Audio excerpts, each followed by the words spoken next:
feeling lost in the modern dating world. It's like there's a whole new language to learn just to figure out what's even happening. It can definitely feel overwhelming. You're out there trying to build connections, and suddenly it seems everyone else is speaking a code you haven't cracked yet. Exactly. Well, today we're diving deep into this ever-evolving landscape of modern dating. We've gathered a stack of sources to help us decode the latest terms and trends. Okay. We've got a comprehensive article from Psychology Today that lays out a whopping 21 terms explaining today's dating scene. Another interesting piece from NDTV focusing on 7 online dating terms that really took off in 2024. A YouTube transcript from Matthew Hussey offering some truly insightful ways to spot love bombing, and even a text excerpt introducing a brand new Gen Z trend called throning. That's a really diverse set of perspectives. It sounds like we'll be able to paint a pretty clear picture of what's going on. That's absolutely the mission. We want to equip you, our listener, with the knowledge to understand these terms, recognize these behaviors when you see them, and ultimately navigate the dating world with a lot more confidence and clarity. Right. We're here to cut through the confusion and really get to the heart of what these trends tell us about how we're connecting or, not connecting these days. Yeah. Okay, so let's unpack this, starting with that Psychology Today article and its rather extensive list of 21 terms. 21. Yeah, 21. It really underscores that feeling of constantly needing to, keep up. It's almost a paradox, isn't it? We have all this technology supposedly designed to bring us closer. Yet, as the article touches on, there's research suggesting increased social media use can link to feelings of loneliness. It makes you wonder, why this increase in connection seems to coincide with increased feelings of isolation for some. It's so true. And the article suggests that a lot of these, as they put it, weird terms, actually offer a glimpse into these shifting dating dynamics and the very real impact that technology is having. Yeah. It mentions things like an amplified potential for deceit and how our dating lives can sometimes feel completely divorced from our everyday realities. What's fascinating is how our language evolves to capture these new realities. These terms aren't just made up. They're reflecting very specific behaviors and experiences that are becoming increasingly common. Right. Having a name for these things can be really empowering. As the article points out, it can remove some of the mystery and definitely build confidence when you feel like you understand what you're seeing. Exactly. So let's dive into some of these key terms. First up is benching, also known as cushioning or keeping someone on the back burner. Ah, yes. Benching. This is when you keep someone around as a backup option, not really investing, but keeping them warm just in case. The example given is someone who only texts when they're feeling bored.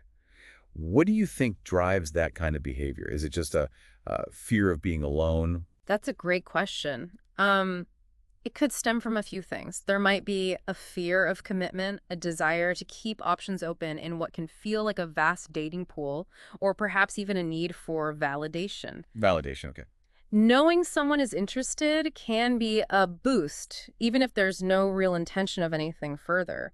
It highlights a certain lack of directness and perhaps an unwillingness to fully commit emotionally. Then we have breadcrumbing, which is, those little daily check-ins or flirty messages, but with absolutely zero intention of actually pursuing a real relationship. Right, just enough to keep them hanging on. Think sporadic, flirty texts or constantly making plans and then canceling them. It's just enough to keep the other person interested. Yeah. What's the motivation there? It's just pure ego? Well, it could be ego-driven, certainly. Receiving attention can feel good. But it might also come from a place of not wanting to completely reject someone, perhaps to avoid conflict or simply to maintain a connection, however superficial, for potential future needs, even if those needs aren't romantic. It's a way of staying in the picture without truly investing. Next up is cloaking. This sounds particularly brutal. No showing for a date and then blocking all communication. Oh, wow. Imagine the awkwardness of showing up and then realizing you've been completely cut off before you even had a chance. What does that say about someone? Cloaking really speaks to a significant lack of empathy and respect. It's not just avoiding a difficult conversation, it's actively preventing any possibility of one. Yeah. It could indicate immaturity, a fear of confrontation, or simply a disregard for the other person's feelings. It's a very abrupt and dismissive behavior. On a slightly brighter note, there's dry dating or sober dating. Right, sober dating. Which is all about going on dates without alcohol to allow for a more genuine and authentic connection.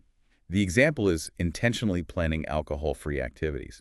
Do you think this is a sign of people wanting more meaningful connections? It certainly suggests a move towards more intentionality in dating.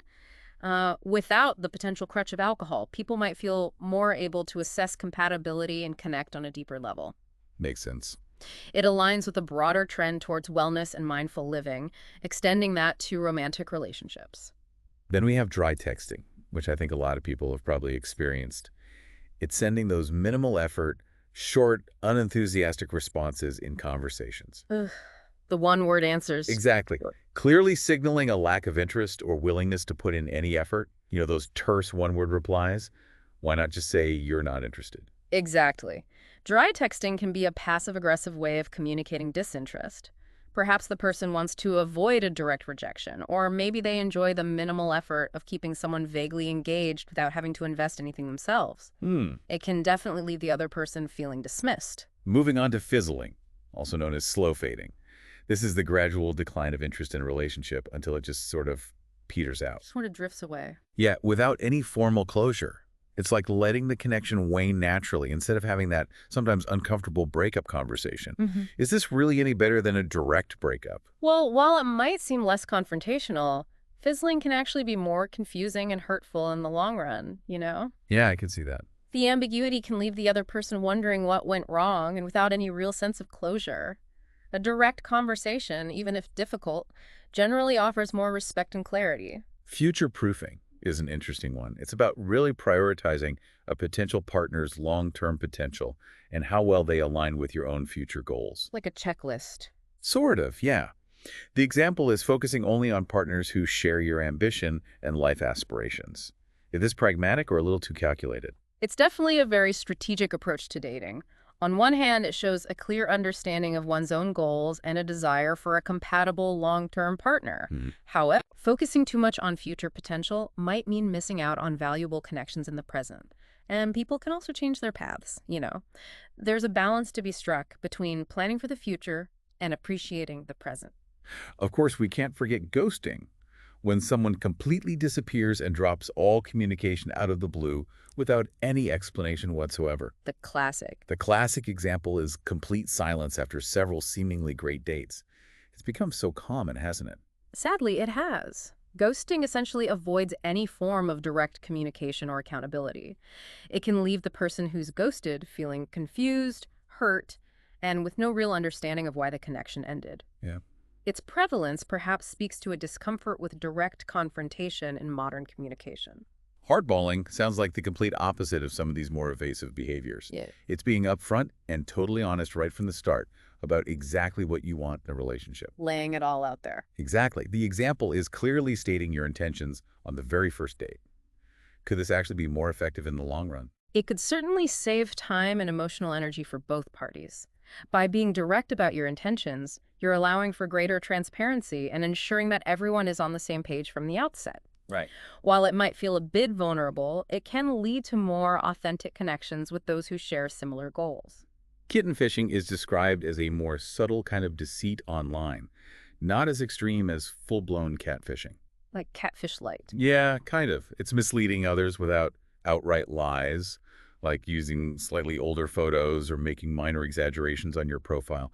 Is this really that big of a deal? Well, while it might seem minor, kitten fishing still sets a relationship up on a foundation of some level of dishonesty, doesn't it? Sure. When the reality doesn't quite match the online persona, it can lead to disappointment and erode trust right from the beginning.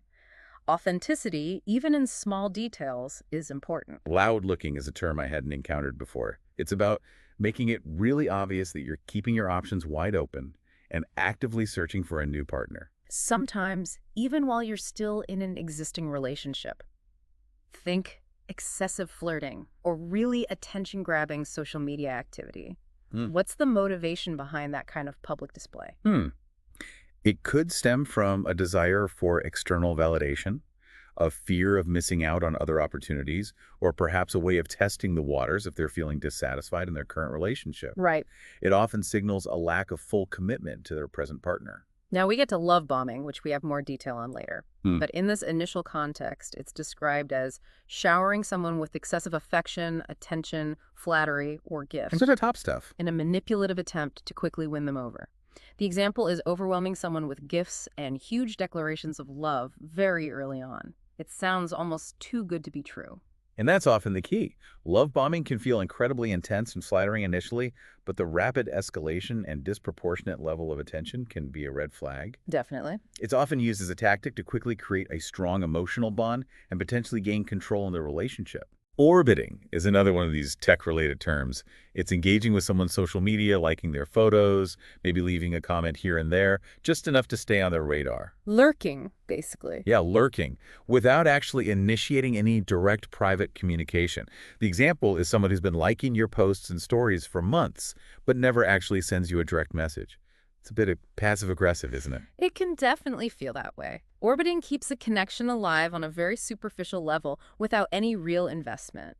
It can leave the person wondering about the orbiter's true intentions. Are they still interested? Just curious. Right, what's the point? It's a way of maintaining a presence without any real engagement or commitment. Pocketing is about actively avoiding introducing a romantic partner to your close friends or family, essentially keeping that relationship a secret from key people in your life. Keeping you hidden. Yeah.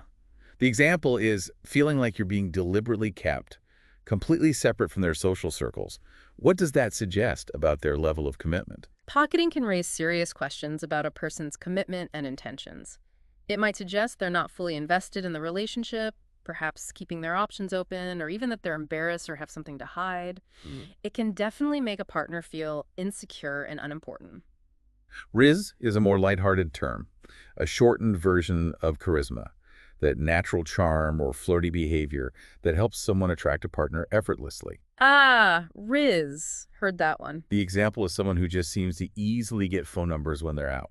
We all know someone with good Riz, right? Absolutely. Riz is that natural ability to connect with people in a romantic or flirtatious way. It's about confidence, charm, and a certain ease in social interactions.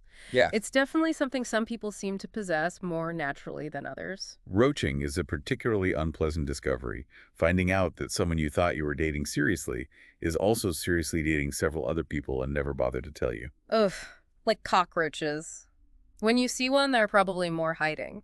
Exactly the idea. The example is them casually mentioning other serious relationships they're juggling.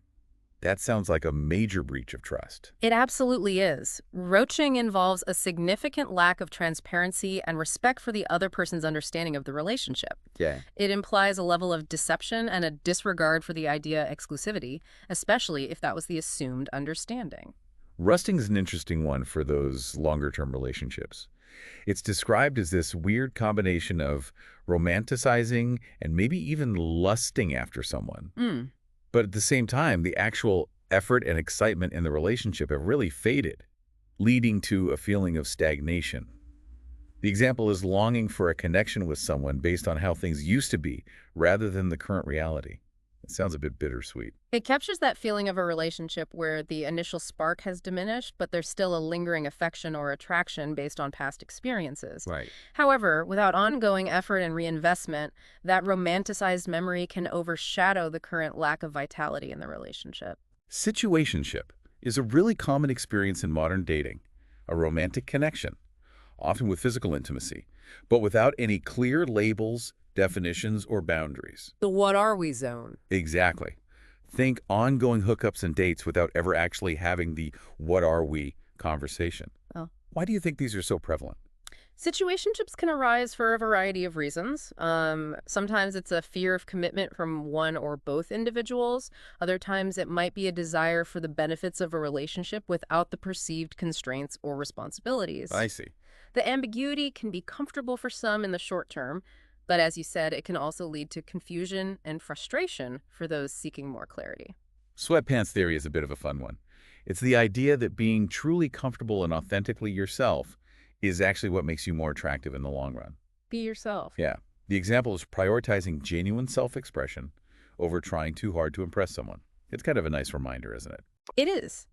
It emphasizes the idea that true connection comes from being genuine, rather than trying to fit some ideal. When you're comfortable in your own skin, that authenticity can be very appealing. Woke fishing is a term that highlights a very specific kind of deception, falsely presenting yourself as holding liberal or progressive values and beliefs purely to attract a partner. Pretending to care. Yeah, when those views aren't actually genuine. The example is claiming to care deeply about social issues without any real conviction. That feels particularly manipulative. It is a form of manipulation that exploits someone's values for personal gain. It's about creating a false sense of alignment on important issues to build attraction, Yeah. which can be incredibly misleading and damaging when the truth eventually comes out. And finally, zombied, also sometimes called submarining. This is when someone who previously ghosted you suddenly reappears as if absolutely nothing ever happened. Back from the dead digitally. Pretty much. A casual, hey, how are you message after months of complete silence is the perfect and often infuriating example. What makes people think they can just do that? It often speaks to a lack of accountability and a certain level of self-centeredness. The zombier might not have considered the impact of their initial ghosting, Right. or may simply be reaching out again without any real remorse or explanation, perhaps hoping the other person will just welcome them back. Wow, that really is quite the extensive vocabulary lesson. It definitely paints a picture of just how complex and sometimes bewildering modern dating can be. Yeah. Now, let's pivot over to the NDTV article, which focuses on 7 online dating terms that really gained traction in 2024. It's interesting to see some familiar faces and also a few new additions. Absolutely. It reinforces the idea that these aren't just isolated incidents. These trends are significant enough to become part of our shared understanding of dating. The NDTV piece also rightly emphasizes how the constant evolution of technology, shifting cultural norms, and changing social expectations are really driving these new ways of interacting. They also start with breadcrumbing, and they really emphasize that feeling of being deliberately kept interested and invested with these small breadcrumbs of attention. Just enough. Yeah. They give more specific examples like sporadic texting that never leads to actual plans, those flirtatious messages that go nowhere, and the constant postponing of get-togethers. It sounds incredibly frustrating to be on the receiving end of. It truly can be emotionally draining. It's the intentional act of keeping someone hoping and engaged just enough to maintain a connection without any real intention of moving forward. Yeah. It can really impact someone's self-esteem and create a lot of anxiety. Next, they cover zombieing, and they really highlight that unexpected and often unwelcome reappearance without any acknowledgement whatsoever of the prior disappearance. Like nothing happened. Exactly. They mention those casual texts, the random social media likes after months of silence, and those attempts to just pick things up again as if nothing had happened, without even a hint of an apology. The audacity. The lack of accountability is so key with zombieing. It's as if the person believes they can just re-enter your life without acknowledging the hurt or confusion they initially caused. Right. It demonstrates a real lack of consideration. Then we have love bombing. And the NDTV article really goes into detail about the overwhelming affection, the constant compliments, the excessive gifts, and the intense attention as a manipulative tactic, Going deeper on that one. designed to gain control and create dependency very quickly. Yeah. They make a crucial point that while it might feel incredibly romantic and flattering at first, these behaviors often transition into controlling tactics later on. The switch. They also note that in 2024, there's been a significant increase in awareness of love bombing as a major red flag, with experts advising people to watch out for a real lack of balance and consistency in the other person's behavior. That shift from intense idealization to control is a classic pattern in love bombing. It's about creating an intense emotional bond very quickly to make the recipient feel indebted and dependent. The increased awareness is definitely a positive development, encouraging people to be more discerning about overly intense displays of affection early on. They also reiterate benching, again emphasizing that backup option concept, even using that sports analogy of being sidelined. Still on the bench. Yeah. They really drive home the frustration and the emotional exhaustion it can cause for the person who's constantly being kept on hold. It's like you're never really part of the team. The feeling of not being a priority, of being perpetually on standby, can be incredibly disheartening. It really speaks to a lack of respect for someone's time, feelings, and overall sense of worth. Now, here's a new one that the NDTV article highlights. Affordating. The foredating, okay. This is described as a dating trend that has really emerged in response to current economic pressures, and it focuses on planning affordable outings that still allow for genuine connection. They give great examples like having picnics in the park, exploring free local attractions, or even just cooking a meal together at home. I actually really like this one. It's a really refreshing and practical trend, isn't it? A dating shifts the focus away from the expectation of expensive dates and places the emphasis back on genuine connection, creativity, and shared experiences that don't break the bank. Totally. It's a much more sustainable and accessible approach to dating. Another new term from the NDTV piece is chameleoning. Chameleoning, like changing colors. Exactly. This is described as the act of almost perfectly mirroring a potential partner's personality, your interest, and even their opinions, all in an effort to be seen as more likable. Trying too hard. Yeah. The article specifically notes that in 2024, there's been a growing emphasis on the importance of authenticity in healthy dating. It sounds exhausting to try and keep up that facade. It does sound incredibly tiring, and ultimately, it's not a sustainable way to build a genuine relationship. While some level of finding common ground is natural, completely mirroring someone else's personality at the expense of your own authenticity will ultimately lead to a connection built on a false foundation. The focus on authenticity in dating is a really positive countertrend. And finally, the NDTV article also touches on sober dating, reinforcing it as a growing trend that's really linked to the broader wellness culture. Right, we saw that before. It emphasizes the prioritization of clarity and intentionality in forming connections without the influence of alcohol. It seems like people are wanting more genuine interactions right from the start. Exactly. It reflects a desire to get to know someone on a deeper level without any artificial barriers or influences. It allows for more mindful communication and a clearer assessment of compatibility. It's really fascinating how these two sources, the Psychology Today piece and the NDTV article, really complement each other. They highlight both the sheer breadth of this new dating vocabulary and also pinpoint the specific trends that are really gaining significant traction right now. Yeah, they definitely build on each other. Now let's shift gears once more and delve into Matthew Hussey's insights on love bombing from that YouTube transcript. He offers a really compelling perspective on this behavior that goes a bit deeper into the motivations behind it. I found his description of a love bomber as almost a love vampire. That was striking. Yeah. Seeing love as both the ultimate goal and also their primary weapon. The idea that they're essentially using others to get those intense, giddy feelings and then moving on once that emotional well runs dry is a really powerful and somewhat unsettling image. He describes it almost as a manipulative hack, where they use these incredibly grand gestures and overwhelming words very early on to create a really inauthentic sense of intimacy, almost as a shortcut to get the other person to invest very quickly, whether that's their attention, sex, or simply feeding the love bomber's own deep need for constant validation. What's particularly insightful is the underlying motivation that Hussey identifies, a deep-seated insecurity.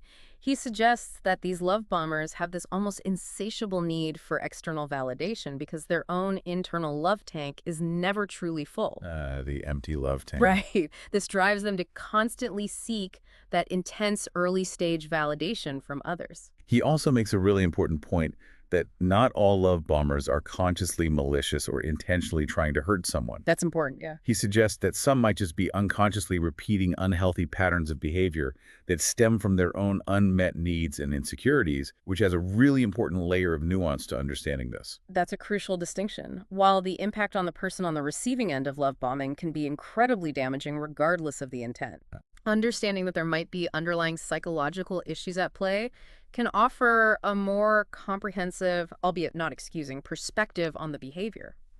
Now, Hussey provides 3 really practical tests that he suggests you can use to identify if you might be experiencing love bombing. The first one is the level of attention and the intensity of the words being used organic to the actual stage of the relationship? Does it feel right for how long you've known them? Exactly. He really emphasizes that overly grand gestures or those incredibly intense declarations of love coming from someone who barely knows you are very likely based on projection and idealization, not on a genuine connection with who you actually are. Right. They love the idea of you. He does acknowledge that some people are naturally more romantic, but he stresses that this level of extreme intensity so early on should definitely raise a significant red flag. This test really highlights the importance of a natural progression and pacing in a healthy relationship. Genuine connection and intimacy build gradually over time, based on shared experiences and authentically getting to know each other. Overwhelming intensity right at the beginning often bypasses this natural process and can be a sign that things aren't what they seem. The second test he suggests is, How do they react when you try to slow things down, or if you attempt to establish healthy boundaries? Ooh, the boundary test. Crucial. He says that any signs of anger, frustration, or them simply ignoring your requests to take things at a more comfortable pace are major red flags. This is often because they are so focused on that initial intense feeling Their feeling. and will actively resist anything that they perceive as a threat to their fix of validation. This reaction to boundaries is such a critical indicator. A love bomber is often far more invested in their own emotional needs and the rapid progression of the idealized relationship they've created in their mind Yeah. than they are in respecting the other person's comfort level or their wishes. A healthy partner will always be understanding and accommodating of your need to move at a pace that feels right for you. And his third test is, do they actually apply the basic rule of truly investing in someone who is also genuinely investing in them? Reciprocity. Is it mutual? Exactly. He explains that in a healthy and balanced dynamic, effort and affection should be reciprocated. If someone continues to bombard you with over-the-top attention and grand gestures, even when you are not matching that same level of intense investment, It's one-sided. it's very likely not a genuine connection. He uses a really interesting analogy of someone who approaches everyone without any fear of rejection, suggesting that it can actually indicate a level of detachment and potentially seeing people more as targets for their needs rather than as individuals they truly care about. That principle of reciprocal investment is so fundamental to any healthy relationship, romantic or otherwise. When one person is consistently overinvesting without a similar level of genuine engagement in return, it creates a significant power imbalance and can be a strong sign of ulterior motives or a fundamentally unhealthy dynamic. The lack of fear of rejection, as Hussey points out, can indeed be a warning sign that the connection isn't based on genuine mutual interest. These three tests that Matthew Hussey lays out are incredibly practical and offer really valuable guidance for anyone who might be feeling a bit overwhelmed or uncertain about the intensity of a new romantic connection. Very helpful tools. Finally, let's circle back and touch on throning, this brand new Gen Z dating trend that was introduced in that brief text excerpt. Throning, it's a very evocative term, isn't it? It really is. The excerpt defines it as a dating behavior where someone primarily pursues a relationship with another person, not for emotional connection or genuine affection, but rather for their social prestige, their power, or their overall influence. Social climbing through dating. Essentially, yeah. And this is particularly amplified by the visibility of social media. So it's less about that heartfelt connection and much more about the potential for social status elevation. It's specifically described as a status-driven behavior, and the excerpt makes a point of contrasting it with other negative dating trends we've discussed, like ghosting, breadcrumbing, and orbiting. Which are more about lack of connection. Right, those are more about a lack of genuine or consistent connection. It's also distinguished from traditional gold digging, with the key difference being that throning prioritizes that association with power, influence, and social capital, not just direct financial gain. What's particularly striking is how social media has really facilitated and perhaps even fueled this trend. The perceived worth and status that are often associated with online presence and influence become a form of currency in these kinds of relationships. It really raises some serious questions about the authenticity of connections that are formed primarily or even solely for these kinds of external benefits. It definitely does. It seems like we're potentially seeing a shift in what some people are prioritizing and valuing in a partner, moving away from those deeper, more genuine connections towards a focus on social capital and the perceived benefits that association can bring. And it really makes you wonder about the potential longevity and the true depth of such relationships, you know? Totally. If the primary motivation for the connection is external validation and social climbing, what happens when that status changes, fades, or is no longer beneficial? It seems like a very fragile foundation for a lasting relationship. Exactly. It adds a whole new layer of complexity and perhaps even a touch of cynicism to the already intricate world of modern dating. It's definitely something to consider as we navigate these ever-changing relationship dynamics. It truly is. So to really summarize our deep dive for today, Uh-huh. the modern dating landscape is undeniably complex and is constantly evolving, bringing with it a whole new vocabulary to describe the wide range of behaviors and intentions we encounter. Yeah, a lot to keep track of. Understanding these terms, from the more subtle signals like dry texting, all the way to the more manipulative tactics like love bombing and the status seeking of throning, can really provide you with some incredibly valuable insights into what's going on out there. Our primary aim today has been to really demystify these often confusing trends, ultimately helping you to identify them in your own dating experiences and approach the whole process with a greater sense of awareness and, we certainly hope, a bit more clarity and confidence. Absolutely. And on that note, let's leave you with this final thought.